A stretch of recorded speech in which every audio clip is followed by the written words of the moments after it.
हमारे साथ जो मौजूद हैं, आपको शायद पहचान बताने की ज़रूरत नहीं है। अभी फ़िलहाल हमारे क्षेत्र पुणे जिला के जलालगढ़ प्रखंड में जो है, लगातार इनसे जो है आप कथा सुन रहे होंगे। श्रीमद् भागवत कथा का भव्य आयोजन जो है माँ संतोषी मंदिर के प्रांगण में, और जो है वहीं पे जो है भागवत कथा का आयोजन कराया जा रहा है। देख सकते हैं कि हमारे साथ जो है साध्वी श्री दीप्ति श्री जी मौजूद हैं, और उनसे चलिए जुड़ते हैं।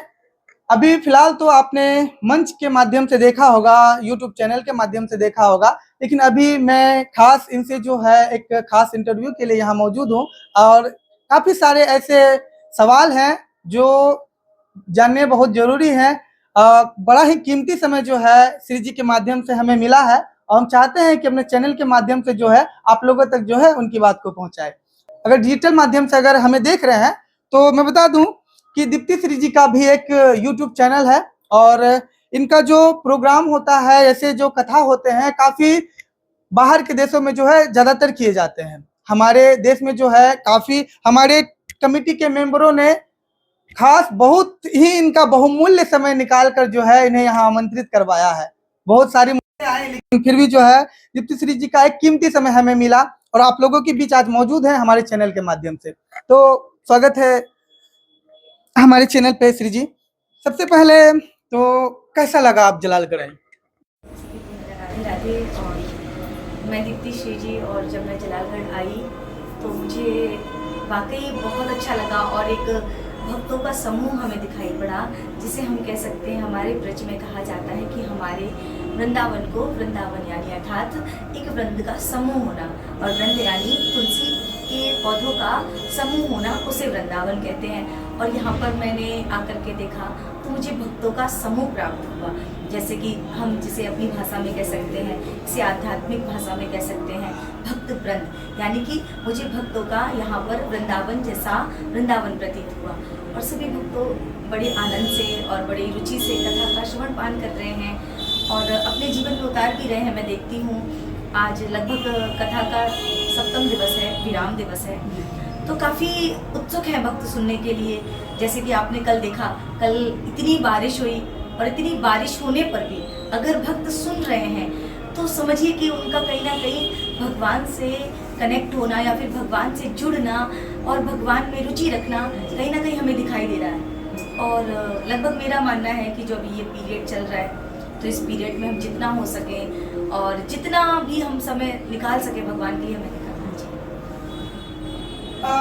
अभी जो मौजूदा हालात कल के थे बारिश के, जैसा कि एक मूसलाधार बारिश थी, लेकिन लोगों में आपने बताया कि कहीं ना कहीं जो है भगवान के भक्ति के प्रति इतनी श्रद्धा थी कि उन्होंने जो है आपके कार्यक्रम में बिना बाधा पहुंचाए और काफी प्रेम से जो है आपके कथा को सुना।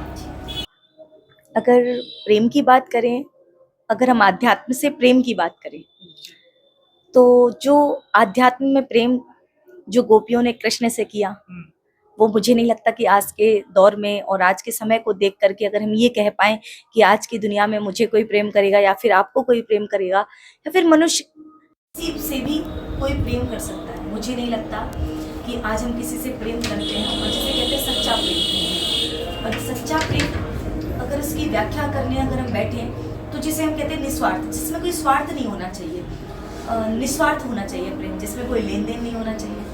प्रेमी अपनी प्रेमी की प्रसन्नता में प्रसन्न होना चाहिए। जैसे कि गोपियाँ कृष्ण से प्रेम कर रही हैं, तो गोपियाँ कह रही हैं कि अगर मेरा कृष्ण अगर मुझसे दूर रह करके प्रसन्न है, अगर वो चाहता है कि मैं गोपियों से दूर रहूं, या फिर मेरा उनसे दूर रहना आवश्यक है, तो मैं उसमें भी बड़ी प्रसन्न हूँ। और अगर आज के दौर की बात करें, तो सब ये चाहते हैं कि जिससे मैं प्रेम करता हूँ मेरे समीप रहे, मेरे पास रहे, मेरे अकॉर्डिंग चले, मेरे नियंत्रण से रहे।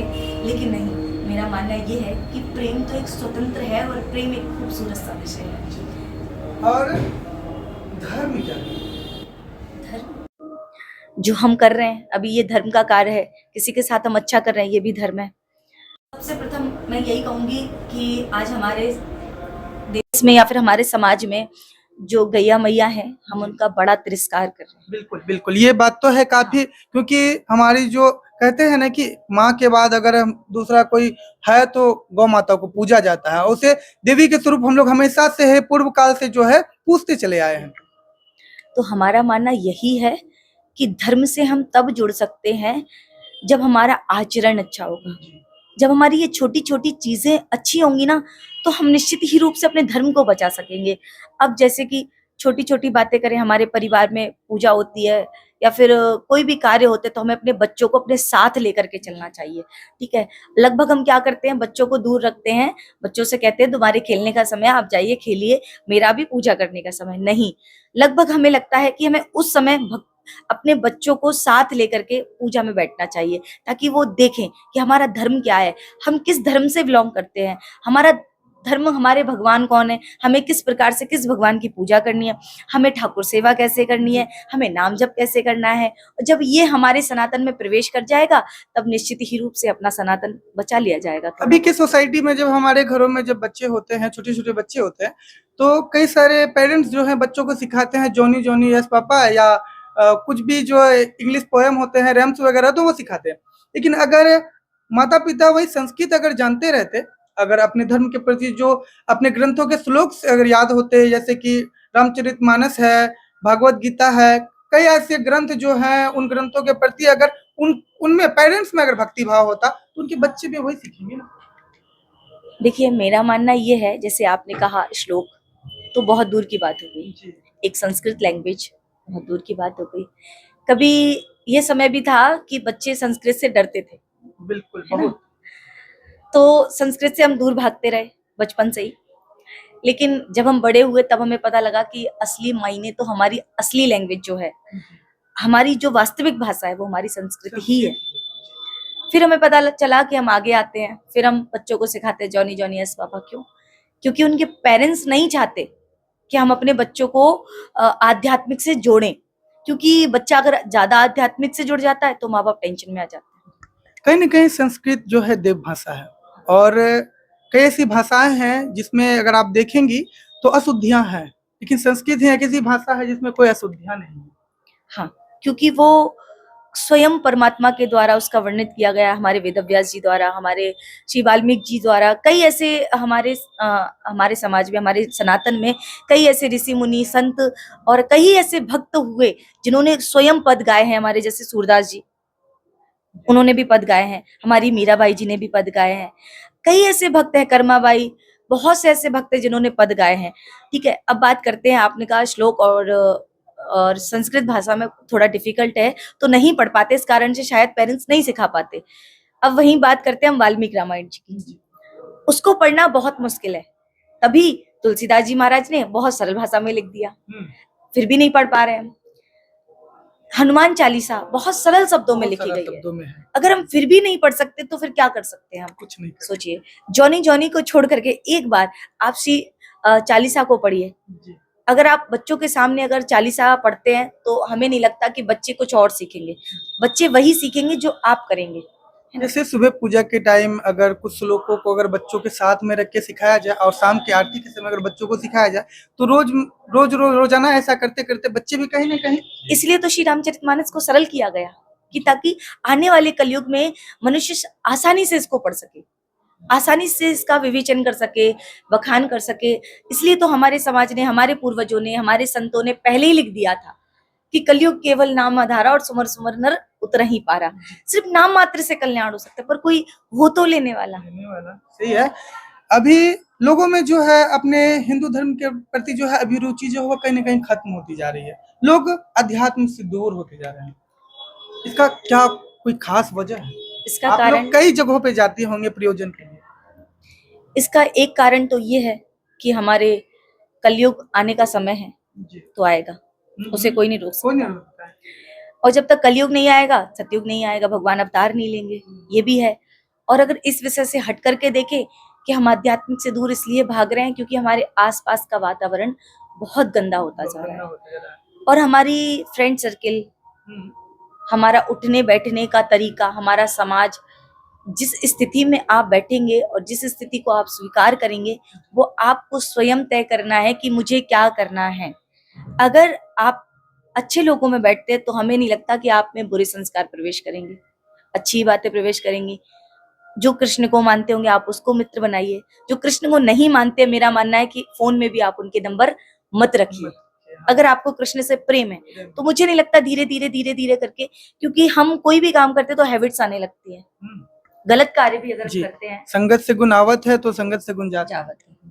ठीक है, इसी प्रकार से हमें थोड़े थोड़े ये काम करने चाहिए, हमें अपना आसपास का वातावरण देखना चाहिए। ठीक है, फिर हमें अपना घर का माहौल देखना चाहिए। अगर वो सही नहीं, अगर आपको नहीं लगता है तो हिरण्यकश्यपु की तरह प्रहलाद बन जाइए, आप अपनी भक्ति करिए। चाहे लाख तन को समाज में रखिए, तन को घर में रखिए, तन को लोगों में रखिए, पर मन को प्रभु के चरणों में, यही मेरा प्रभु मानना के चरणों में जो है आध्यात्म को झोंक देना जो होता है वो जरूरी होता है। लेकिन अभी के समय में जो है रोजमर्रा की जिंदगी में कहीं न कहीं लोग एक दूसरे से प्रतिस्पर्धा करने में बिजी हैं। लोग एक दूसरे से कंपटीशन कर रहे हैं, वो बड़ा तो मैं बड़ा। तो ये कहीं न कहीं कलयुग का एक असर दिखना शुरू हो गया है। अब जो माहौल अभी चल रहा है कहीं न कहीं श्री जी, ऐसा नहीं लगता कि कलयुग अब धीरे-धीरे जो लोगों पे हल्का-हल्का हावी हो रहा है? देखिए, मैंने कथा में भी यही कहा था कि कलयुग जब तक प्रवेश नहीं कर सकता जब तक आप भगवान का भजन कर रहे हैं। आपके घर में भगवान का भजन चल रहा है, बड़ों की सम्मान चल रहा है, बड़ों का आदर चल रहा है, आप बड़ों का साथ लेकर के चल रहे हैं, मुझे नहीं लगता कि जब तक कलयुग प्रवेश कर सकता। ठीक है ना, हम कलयुग आता कहाँ से? इंग्लैंड से थोड़ी आता है, हमसे और आपसे ही आता है। हम और आपसे ही आता है कलयुग। जैसे ही हम बुरी चीजों को स्वीकार करना आरंभ कर देते हैं, गलत का साथ देना आरंभ कर देते हैं, वैसे कलयुग प्रवेश कर जाता है। श्री शब्द बड़ा ही खूबसूरत शब्द है और काफी सारे नामों के आगे जो इसे लगाया जाता है। इस श्री शब्द का जो अर्थ है आप अपने तरफ से बता दीजिए क्या है? श्री जो शब्द है वो एक बहुत सम्मानजनक शब्द है और हमारी श्री माता लक्ष्मी से कहा जाता है श्री, यानी कि धन की देवी जो हमारी माता लक्ष्मी है। और हमारे सनातन में सबसे पहले शक्ति को रखा जाता है। आप कहीं पर भी कोई भी ग्रंथ उठा करके पढ़ेंगे सबके आगे श्री लगा होगा, क्योंकि हमारे यहाँ सबसे पहले श्री को महत्वता दी जाती है, यानी कि माता को महत्वता दी जाती है। तो हम माता लक्ष्मी के लिए श्री को प्रयोग करते हैं। श्री का अर्थ है धन की देवी माता। कहीं न कहीं अभी जब हम समाज में जब किसी को परिचय देते हैं तो लोग कहते हैं कि किसका बेटा हो, तो पिता के नाम से संबोधन होता था अभी के समय में। लेकिन जब हम अपने पुराने समय को देखेंगे तो उसमें माता के नाम से जो है बच्चों का जो है वो नाम लिया जाता था, परिचय होता था। मातृ सत्तात्मक जो था पहले हमारा समाज था। तो अभी का समय जैसा चल रहा है तो कहीं न कहीं जो है लोगों में जो है एक अलग सा भाव हो गया है। लेकिन कुछ लोग आज भी ऐसे मौजूद हैं जो कहते हैं ना कि कलयुग है, आप श्री हरि का नाम भी जप लोगे तो पाप से मुक्ति मिल जाएगी। कितना सही है अभी के माहौल में अगर ऐसा कहते हैं लोग तो, क्योंकि एक समय में भगवान को पाने के लिए कई लोगों को तपस्याएं करनी पड़ती थी। लेकिन आज के समय कलयुग में कहा गया है, मैंने तो सोशल मीडिया पे ही देखा है और सुना भी है कि कहते हैं ना कि कलयुग में अगर श्री हरि का नाम भी जप लोगे, राधे कृष्ण कह लोगे, राधे राधे कह लोगे, तो कहीं न कहीं जो है तुम्हारे पाप की जो है मुक्ति जो है संभव है। आपने पहला प्रश्न किया कि हमारी जनरेशन को हमारी माता के नाम से जाना जाता था, तो ये बात बिल्कुल सही है कि हमारे पहले के समय में अगर जाकर देखा जाए तो हमारी माँ के नाम से ही हमको जाना जाता था। जैसे यशोदा नंदन, कौशल्या नंदन, इस प्रकार से हम माँ के नाम से जाने जाते थे। अब जो आप कह रहे हैं कि पिता के नाम से जाने जाते हैं, तो एक समय मुगलों का समय आया, ठीक है, तो उस समय में हमारा सनातन भी था, तो हमारी जो स्त्रियां थी वो आगे बढ़ने लगी, ठीक है, हर कार्य में आगे बढ़ने लगी। ऐसा आज देखते ही आप, कोई भी कार्य ऐसा नहीं है जिसमें स्त्रियां पीछे हों। अब पुरुषों ने ये सोचा, पुरुषों के माइंड में एक छोटी सी थ्योरी बनने लगी, क्या कि स्त्रियां हमसे आगे हो रही हैं, और एक पुरुष के भीतर एक ईगो होता है कि स्त्री मुझसे आगे कैसे बढ़ सकती है, ये तो मेरे पीछे का विषय है। पर हमारे हिंदू संस्कृति में ऐसा नहीं था, ये मुगलों के काल में हुआ। हाँ, तो मैं वही तो बता रही हूँ। तो फिर क्या हुआ, धीरे धीरे चल चल के मुगल हमारे देश में प्रवेश किए। अब प्रवेश किए, कई ऐसी बातें हैं जो हमारे भारत देश में प्रवेश की। एक कहते हैं घूंघट प्रथा, वो भी वहीं से आई है, हमारे देश में नहीं है कहीं से कहीं तक। हमारे देश में तो सिर्फ आंखों से पर्दा किया जाता है, सम्मान किया जाता है, बुजुर्गों को रिस्पेक्ट किया जाता है, परंतु ये छोटी छोटी चीजें हमें वहीं से आ रही थी। फिर अब पुरुष ने सोचा स्त्री आगे बढ़ रही है, मुझसे आगे है, तो इसको दबाया जाए कहीं ना कहीं। तो ये वहीं से चला आ रहा है, ये बीच का समय है। हम ये भी नहीं कह सकते कि ये पहले का समय है, मैं ये भी नहीं कह सकती हूँ कि अब का समय, ये बीच का समय था। लेकिन अब उससे बाहर निकले तो हमें लगता है आज का समय, दिस प्रेजेंट टाइम, जैसे हम कह सकते हैं, जैसे हम 21वीं सदी कह सकते हैं, इस समय में अगर मैं देखूं तो अगर पत्नी की बात सुन लेता है तो जोरू का गुलाम कहलाता है, ठीक है। अगर माँ की बात सुनता है तो माँ के पल्लू में बंधा है। तो बेचारा एक पुरुष आज एक स्थिति में ऐसी बन गया है, वो किसी की नहीं सुन पा रहा है ना। तो इसमें अगर हम ये भी कहें कि हम पिता के नाम से या माँ के नाम से जाने जाएंगे, तो कोई इसमें संदेह नहीं है कि हम माँ के नाम से जाने जाते हैं तो भी लोग समझ जाते हैं कि आप माँ के पुत्र हैं, क्योंकि आजकल की जनरेशन बहुत पढ़ लिख गई है, बहुत विकास हो रहा है, और कहीं ना कहीं हमारी यूथ जो है कहीं ना कहीं अब आध्यात्म से जुड़ने का प्रयत्न कर रही है। क्या लगता है कि गुरुकुल को अब फिर से लाना चाहिए? बिल्कुल आना चाहिए, बिल्कुल आवश्यक है, क्योंकि रूल होना जीवन में बहुत आवश्यक है। क्योंकि पहले के समय में जब हम विद्यालय जाते थे तो माँ घर से पीट पीट कर और विद्यालय लेकर के जाती थी।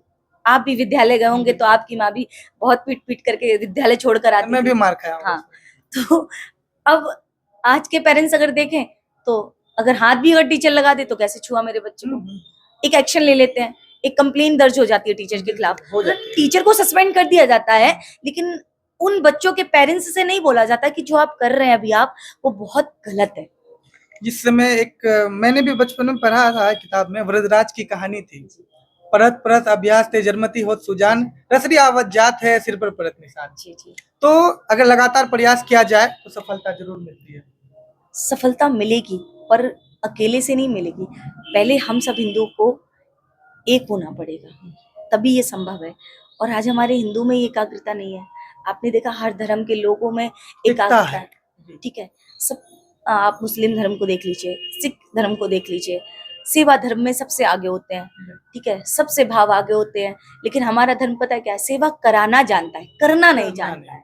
जिस दिन ये हमारा सनातन धर्म करना सीख जाएगा, कराना नहीं, तो मैं निश्चित रूप से कहती हूँ कि धीरे धीरे आएगा, उत्थान होगा। बिल्कुल।